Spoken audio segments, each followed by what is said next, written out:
I was wrong. Rutgers basketball head coach Mike Rice is out after footage of verbal and physical abuse sparks outrage. Then basketball of the fun kind.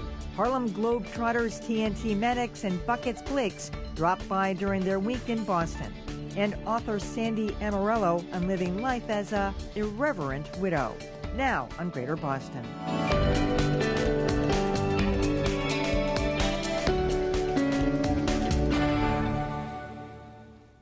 Good evening. March Madness has a new meaning today. Rutgers basketball head coach Mike Rice has been fired just one day after ESPN aired footage of Rice kicking, hurling basketballs, and yelling homophobic rants at his players. Fans are used to coaches losing their cool on the sidelines, but should colleges do more to crack down before the intensity becomes abusive? That was Rutgers basketball coach Mike Rice screaming homophobic slurs at one of his players back in November. And here he is physically assaulting players on the court. The abusive behavior was captured in video taken by a former coaching assistant. When Rutgers athletic director Tim Pernetti learned of the video in December, he suspended Rice. There was a lot of behavior here that was unacceptable and is not to the Rutgers standard. That's why we handed out the significant amount of suspension that we did. But public outrage over the video led Rutgers to fire Rice today. In a statement, Pernetti admitted the suspension was insufficient. Dismissal and corrective action were debated in December, and I thought it was in the best interest of everyone to rehabilitate, but I was wrong. This afternoon, an emotional Rice spoke to WABC, expressing regret for his actions. There's no explanation for what's on those films because there is no excuse for it. I was wrong. And I want to tell everybody who's believed in me that I'm deeply sorry for the pain and the hardship that I've caused them. And with me now are Boston Globe sports reporter Shira Springer and Dan Leibovitz from the Sport in Society program at Northeastern University. Welcome to both of you. Thank you for having us. You both are around sports a whole lot more than I am in a day in and day out basis. Have you ever seen anything like that? I was going to say, I see, you see cursing. Yeah. You see coaches physically taking a player and moving him into the correct position. But I've never seen anything as egregious as what I saw in that video. And I've watched that video several times, and each time I'm aghast at what I see, from the physical abuse. I'm looking at it and I'm seeing the coach hit players on the head on occasion. I'm thinking to myself, the risk of injury, the risk of, physical harm, never mind the emotional harm, is incredible. You got to wonder, Dan, why one of the players didn't come forward. I mean, this tape was released by Eric Murdoch, a former assistant coach. It never would have seen the light of day. I mean, he's been fired. He brought the tape to the attention of university authorities.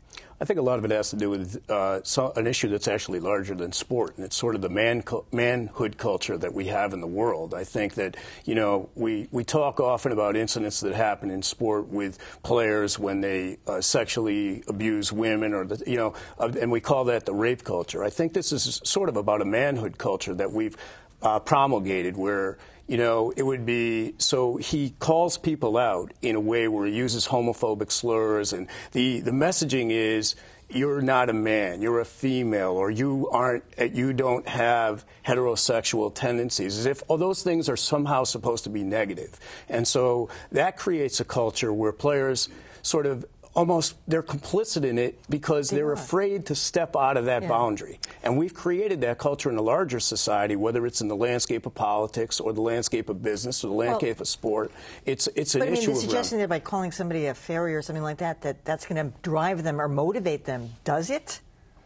Well, I think that it might motivate through fear that you don't want to be perceived like that, because we've defined manhood in that way. We refuse to define manhood or masculinity as kindness and compassion, respect for women. And it doesn't mean that you can't be tough as hell in your sport, or, or use sort of channeled aggression in your sport, but we've defined it in such a way that there's nowhere to go with it.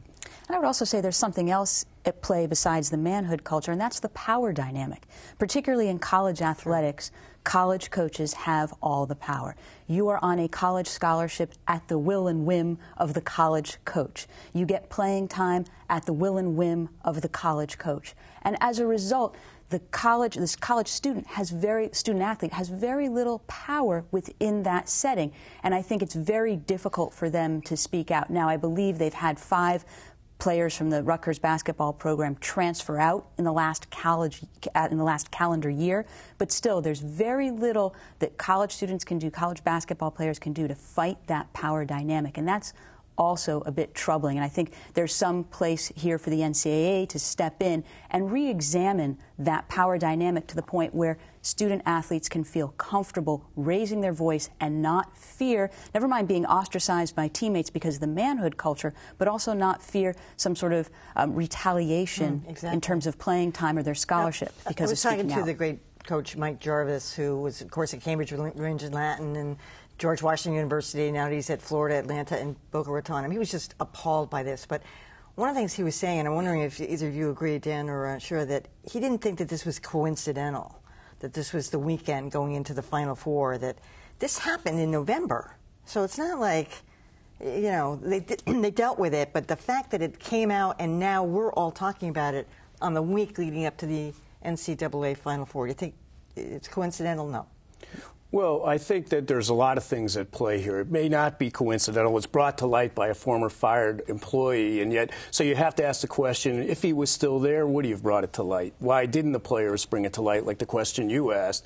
You know, and again, it goes beyond the manhood culture as well. It goes on, what do we teach coaches? How do we teach coaching? How do we teach coaching conflict resolution and coaching peace within a sport context? What are we doing with a leadership platform that addresses the issue of coaching when we think about kids from a child development standpoint and sort of youth-based sport development that's rampant in the country? What are we doing about that coaching structure that we wouldn't allow teachers to act like this? How come we don't have a leadership platform around coaching and an actual curriculum around coaching and youth sport development all the way up to collegiate coaching? Yeah, and I just, on the issue of whether the timing was coincidental, it's very suspect. And I think what's interesting is, you know, you hear that the AD was made aware of what happened back in December, and he opted for... That's the athletic director. That's the athletic director, correct. And he, you know, made the assessment that instead of firing the coach, he would issue, I believe it was a 3-game suspension. And I think there's another thing at play here, too, which is also disturbing, and that is the sort of... they don't want to damage the brand of the university. Right, no, there was absolutely. an attempt to sort of, I don't want to say kick the can down the road in any respect. Sweep it under the rug. Sweep it under the rug, perhaps, is the best term to use. They really don't want to face some of the problems that are intrinsic in university sports culture. And again, something that needs to be re-examined. Because I got to say, I flat out don't believe them when they say, oh, well, more allegations came too late. We realized how pervasive this is. You could tell from that thing that it was pervasive, right? Absolutely. The response, again, is the response today is the right response, but only because it went viral. The response back then... Chris Christie, the governor, got in on it. And even if all they had was what we've seen on the videotape, that is more than enough. And I think particularly, you know, just to take the issue of the homophobic slurs that were issued, you're talking about a university, I believe it was 3 years ago, that had a freshman who committed suicide after he was outed by his roommate for being gay. And this is a university that's supposedly very sensitive to the rights of gays and lesbians and, you know, working hard to protect them within their school community. Even if that was all that they saw on the videotape, I think there was reason for more than just a 3-game suspension. I also think that as a university, you can't allow your athletic department to be siloed. You can't allow them to be just a kingdom unto themselves. And so it's incumbent on athletic directors. Again, you know, we're talking about coaching coaches or teaching coaches and a leadership platform for them. I think it's incumbent upon athletic directors to establish a leadership style, a modeling style, and to make sure that that style emanates throughout the culture of your department. And failure to do so, even this athletic director said he thought the suspension was adequate. It's hard to believe that he could have looked at that film and thought that that suspension was adequate. I think it is incumbent on that leader to be a leader, to embrace leadership, and to teach it in a modeling fashion. Does this kind of stuff happen, do you think, in women's sports at the college level, Shira? I think it does, but to a lesser degree. I think, you know, it's probably, I don't want to say abusive coaches are probably more prevalent than we think, but I don't think, certainly not to this level, but I do think, again, because of that power dynamic, there are issues. They may be separate issues. There may be coaches who make improper advances to their female athletes. I think that is a concern. That's the same thing. Exactly. I mean, I think just simply because of the power dynamic at play, this happens across college sports and across many sports, outside, beyond college sports. It's just, the insults, the aggressive behavior takes a different form. Is this guy employable again, do you think, Mike Rice? Well, we live in a culture that we forgive almost anything, and yet I do think that the viral nature of this video, a lot of people would be hesitant to put their money sign off on that. All right, Dan Leibowitz and Shira Springer, thanks so much for that. Thanks for having us.